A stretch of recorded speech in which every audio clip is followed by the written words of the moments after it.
இந்த வெற்றி வந்து எனக்கு சாதாரணமாக கிடைக்கல. பல தோல்விங்கிற படிக்கட்டை தாண்டி தான் கிடைச்சிருக்கு. என்னோட புத்தகங்கள் எல்லாம் எழுத்துக்களால் நிறைஞ்சிருக்கோ இல்லையோ, ஆனால் என்னோட கண்ணீரால் எல்லாமே நனைஞ்சிருக்கும். இந்த வேலை வாங்குற வரைக்குமே உங்களை வீட்டில் ஒரு ஆளாவோ இல்லை தெருவுலையோ கூட்டத்துலையோ இல்லை ஊரில் ஒரு ஆளாக கூட பார்க்க மாட்டாங்க. ஆனால் இந்த வேலையை நீங்கள் வாங்குற அன்னைக்கு இந்த எத்தனை பேருமே உங்களை திரும்பி பார்ப்பாங்க. அதனால் அதுக்காக நீங்கள் எவ்வளோ கஷ்டம் வேணாலும் தாங்கிக்கலாம். அதை நான் எல்லாருக்கும் சொல்லுவேன்.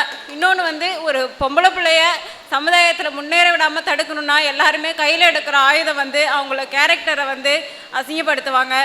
அந்த ஆயுதத்தை எனக்குமே எடுத்தாங்க. சார் சொன்ன மாதிரி தான் ஒவ்வொருத்தர்கிட்டையும் நம்ம ப்ரூவ் பண்ணிக்க காட்ட தேவையில்லை. நம்மளை இம்ப்ரூவ் பண்ணாவே அவங்களே நம்மளை பார்த்து தலை குனிஞ்சிருவாங்க. எல்லாருக்கும் ரொம்ப நன்றி. ஆகாஷ் சார் அந்த டாப்பர்ஸ் டெஸ்ட் ஏற்படுத்தி கொடுத்ததுக்கு ரொம்ப ரொம்ப நன்றி சார்.